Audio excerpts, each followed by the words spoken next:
سلطان محمود غزنوی کا دربار لگا ہوا تھا۔ دربار میں ہزاروں افراد شریک تھے، جن میں اولیاء کتب اور ابدال بھی تھے۔ سلطان محمود نے سب کو مخاطب کر کے کہا، کوئی شخص مجھے حضرت خضر علیہ السلام کی زیارت کرا سکتا ہے؟ سب خاموش رہے۔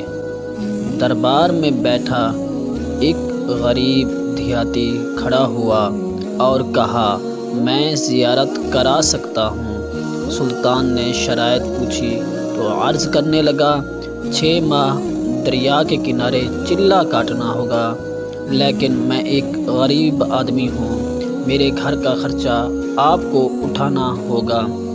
سلطان نے شرائط منظور کر لی۔ اس شخص کو چلہ کے لیے جج دیا گیا اور گھر کا خرچہ بادشاہ کے ذمہ ہو گیا۔ 6 ماہ گزرنے کے بعد سلطان نے اس شخص کو دربار میں حاضر کیا اور پوچھا تو دیہاتی کہنے لگا، حضور کچھ وظائف الٹے ہو گئے ہیں، لہٰذا 6 ماہ مزید لگیں گے۔ مزید 6 ماہ گزرنے کے بعد سلطان محمود کے دربار میں اس شخص کو دوبارہ پیش کیا گیا تو بادشاہ نے پوچھا، میرے کام کا کیا ہوا؟ یہ بات سن کے دیہاتی کہنے لگا، بادشاہ سلامت، کہاں میں گناہ گار اور کہاں حضرت خضر علیہ السلام، میں نے آپ سے جھوٹ بولا، میرے گھر کا خرچہ پورا نہیں ہو رہا تھا، بچے بھوک سے مر رہے تھے، اس لیے ایسا کرنے پر مجبور ہوا۔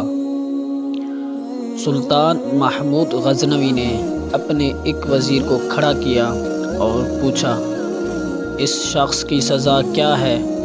وزیر نے کہا، سراسر شخص نے بادشاہ کے ساتھ جھوٹ بولا ہے، لہٰذا اس کا گلا کاٹ دیا جائے۔ دربار میں ایک نورانی چہرے والے بزرگ بھی تشریف فرما تھے۔ کہنے لگے، بادشاہ سلامت، اس وزیر نے بالکل ٹھیک کہا۔ بادشاہ نے دوسرے وزیر سے پوچھا، آپ بتاؤ۔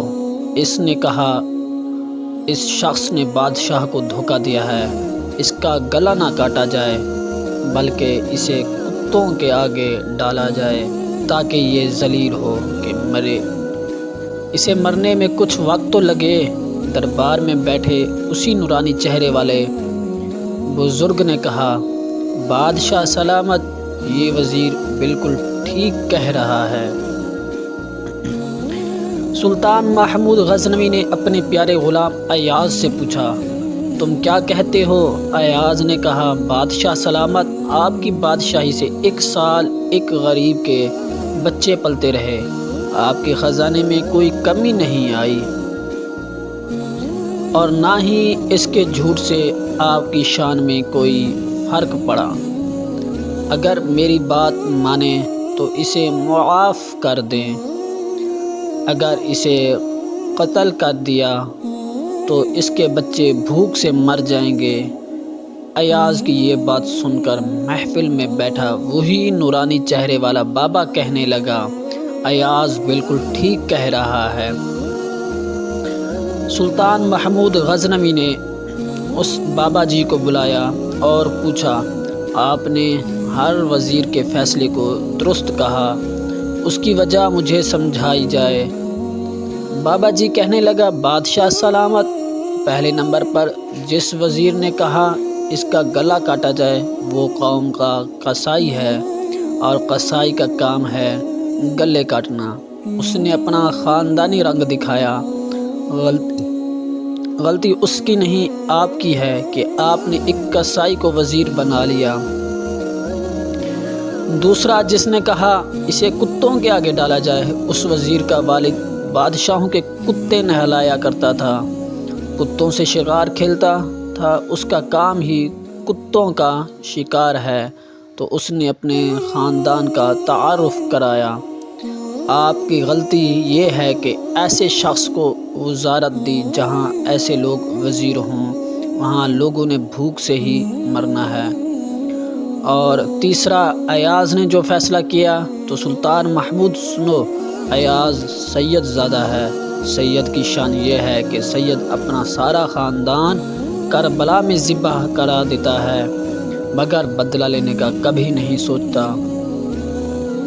سلطان محمود اپنی کرسی سے کھڑا ہو جاتا ہے اور ایاز کو مخاطب کر کے کہتا ہے، ایاز تم نے آج تک مجھے کیوں نہیں بتایا کہ تم سید ہو؟ ایاز کہتا ہے، آج تک کسی کو اس بات کا علم نہ تھا کہ یہ ایاز سید ہے، لیکن آج بابا جی نے میرا راز کھولا، آج میں بھی ایک راز کھول دیتا ہوں۔ اے بادشاہ سلامت، یہ بابا کوئی عام ہستی نہیں، یہی حضرت خضر علیہ السلام ہیں۔ اگر آپ کو ہماری یہ ویڈیو اچھی لگی تو ہمارے چینل کو لائک، سبسکرائب اور شیئر لازمی کر دیں۔